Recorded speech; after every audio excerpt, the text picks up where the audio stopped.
Asante, Mheshimiwa Spika.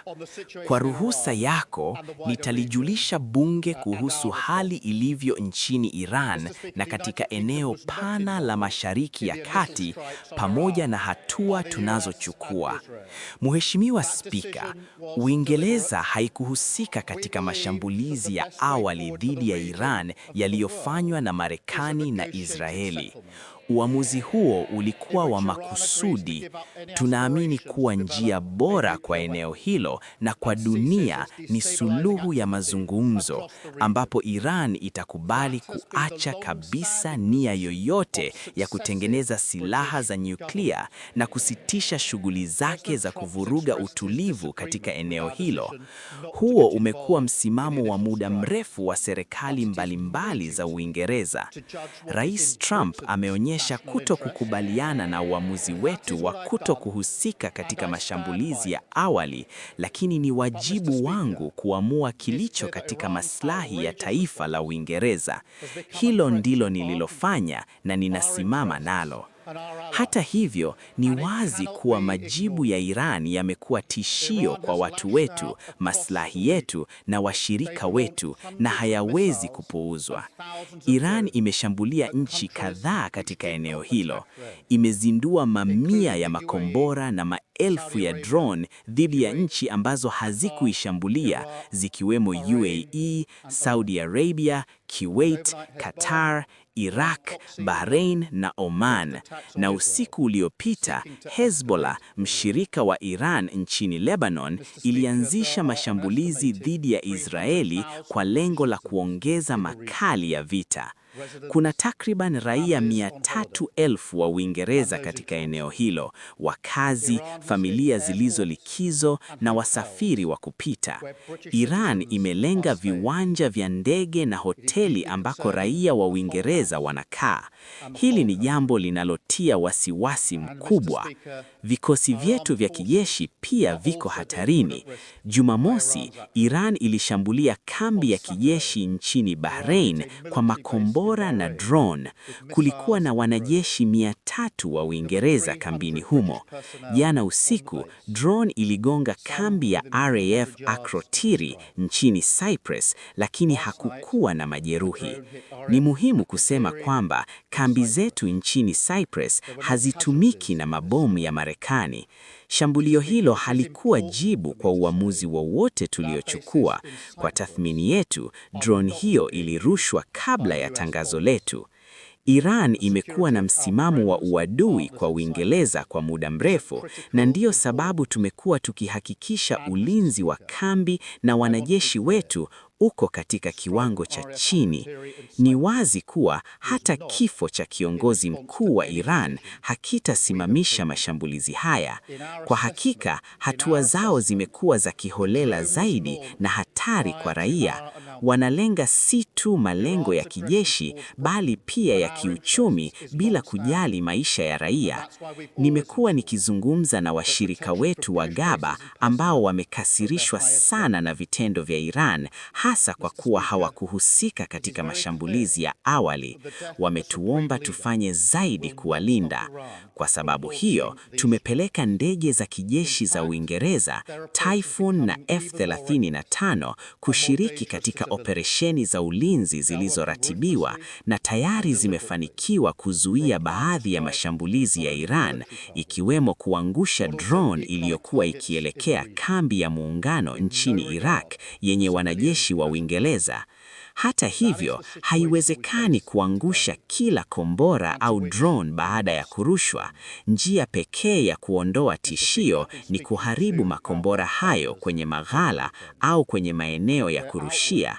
Marekani iliomba ruhusa ya kutumia kambi za Uingereza kwa madhumuni maalum ya ulinzi. Jana jioni tulikubali ombi hilo ili kuzuia Iran kurusha makombora yatakayoua watu wasio hatia na kuhatarisha maisha ya Waingereza.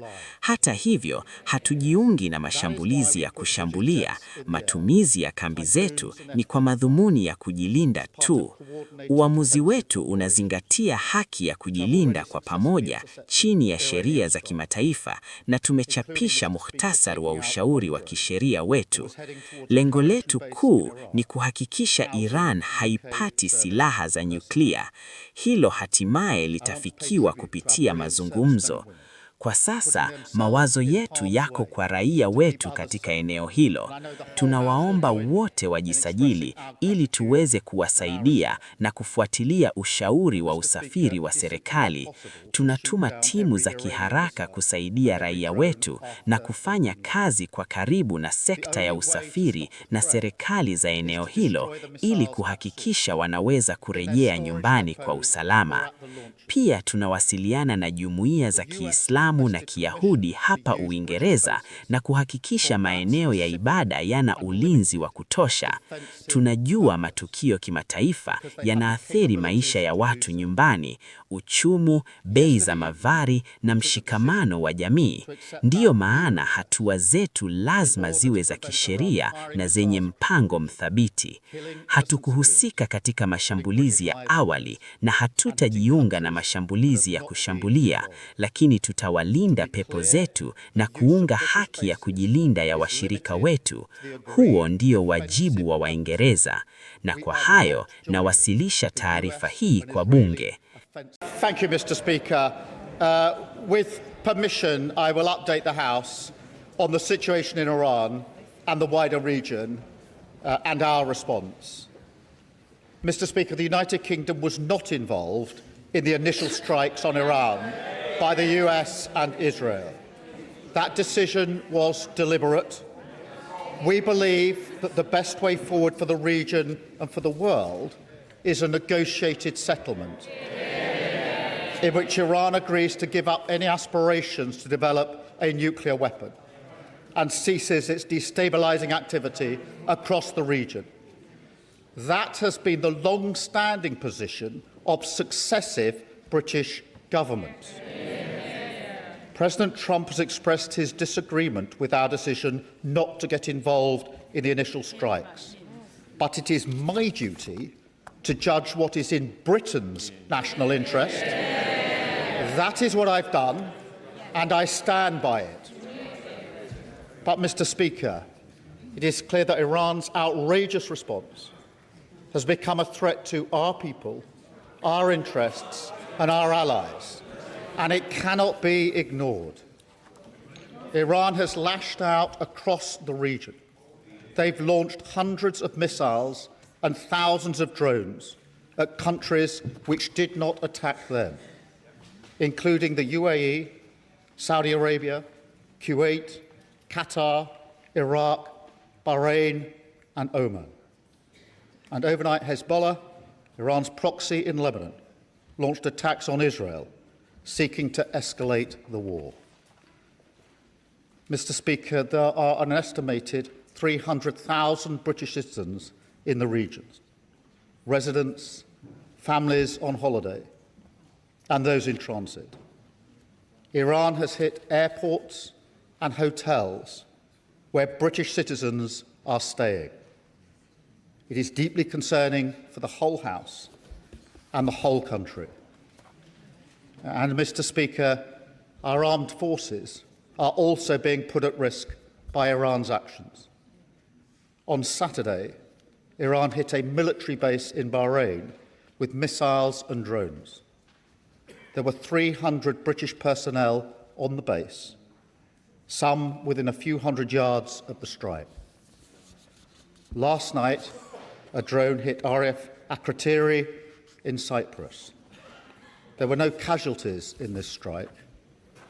Mr. Speaker, it is important for me to say that our bases in Cyprus are not being used by US bombers. The security of our friends and partners in Cyprus is of critical importance. And, Mr. Speaker, I want to be clear. The strike on RAF Akrotiri in Cyprus was not in response to any decision that we have taken. In our assessment, the drone was launched prior to our announcement. Iran's aggression towards Britain and our interests is long-standing, and that's why we've always ensured that protections for British bases and personnel are at their highest level.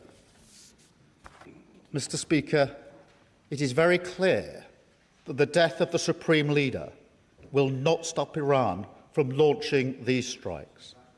In fact, their approach is becoming even more reckless and more dangerous to civilians.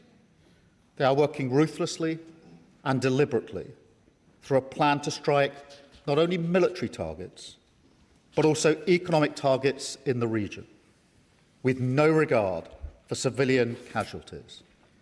That is the situation we face today, and to which we must respond. Mr. Speaker, I've been speaking to our Gulf partners over the weekend. They're outraged by Iran's acts, particularly as they played no part in any strikes, and they've asked us to do more to defend them. Moreover, it is my duty, the highest duty of my office, to protect British lives. That is why we put British jets in the air, Typhoons and F-35s, as part of coordinated defensive operations, which have already successfully intercepted Iranian strikes, including, Mr. Speaker, taking out one drone that was heading towards a coalition base in Iraq, housing UK service personnel. I want to pay tribute to our brilliant servicemen and women, putting themselves in harm's way to keep others safe. And I know the whole House will join me in expressing our gratitude and our respect. But, Mr. Speaker, it is simply not possible to shoot down every Iranian missile and every drone after they've been launched. The only way to stop the threat is to destroy the missiles at source, in their storage depots or at the launchers. The US requested permission to use British bases for that specific and limited defensive purpose because they have the capabilities to do so. Yesterday evening, we took the decision to accept that new request in order to prevent Iran firing missiles across the region, killing innocent civilians, putting British lives at risk, and hitting countries that have not been involved. To be clear, the use of British bases is limited to the agreed defensive purposes. We are not joining the US and Israeli offensive strikes. The basis for our decision is the collective self-defence of long-standing friends and allies and protecting British lives. It is in accordance with international law, and we've produced a summary of our legal advice which clearly sets this out. We will keep the decision under review. Mr. Speaker, we are not joining the strikes, but we will continue our defensive actions in the region. France and Germany are also prepared to enable US action to destroy Iran's capability to fire missiles and drones from source. I've been in close contact with President Macron and Chancellor Merz in recent days, as well as President Trump and leaders across the region to that end. Mr. Speaker, be in no doubt, the regime in Iran is utterly abhorrent. In January, they murdered thousands of their own people, the full horror of which is still hidden from the world. For decades, they have sought to destabilise the region and export terror around the world. Their proxies in Yemen have targeted British ships in the Red Sea. They facilitated Russia's attacks in Ukraine. The regime's tentacles have even reached these shores, posing a direct threat to Iranian dissidents and to the Jewish community. Over the last year alone, Iran has backed more than 20 potentially lethal attacks on UK soil, each of which, Mr. Speaker, we have foiled. So it's clear the Iranian regime must never be allowed to get their hands on nuclear weapons. That remains the primary aim of the United Kingdom and our allies, including the US. And ultimately, this will have to be achieved at the negotiating table. Mr. Speaker, in this dangerous moment, our first thoughts are with our citizens in the region, friends, family members, and constituents. I recognise the deep concern that the situation is causing for those involved and for communities across the country. We're asking all British citizens in the region to register their presence so we can provide the best possible support, and to monitor the Home Office travel advice, which is being regularly updated. Across much of the region, airspace remains closed, and local authorities are advising individuals to shelter in place. The situation on the ground may remain challenging for some time, so we're sending rapid deployment teams to the region to support our British nationals on the ground. And we're in close contact with the travel industry and governments in the region, including with our friends in the UAE, given the concentration of British nationals in that country. And we're looking at all options to support our people. We want to ensure that they can return home as swiftly and safely as possible. The FCDO phone lines are open to provide consular support, and ministers are available to meet MPs to discuss any individual cases. Mr. Speaker, we're also reaching out to communities across the United Kingdom, including Muslim and Jewish community organisations, and we're making sure that sites across the country, including places of worship, have appropriate protective security in place. Mr. Speaker, the situation in the region is developing rapidly, so we will continue to update the House in coming days. Mr. Speaker, I've spoken recently about the toll that global events are taking here at home. They come crashing into our lives with ever greater frequency, hitting our economy, driving up prices on the supermarket shelves or at the pump, dividing communities, bringing anxiety and fear. That's why how we operate on the world stage matters so much. Mr. Speaker, we all remember the mistakes of Iraq, and we have learned those lessons. Any UK actions must always have a lawful basis and a viable, thought-through plan. I say again, we were not involved in the initial strikes on Iran, and we will not join offensive action now. But in the face of Iran's barrage of missiles and drones, we will protect our people in the region and support the collective self-defence of our allies, because that is our duty to the British people. It is the best way to eliminate the urgent threat, to prevent the situation spiralling further, and support a return to diplomacy. It is the best way to protect British interests and British lives. That is what this government is doing, and I commend this statement to the House.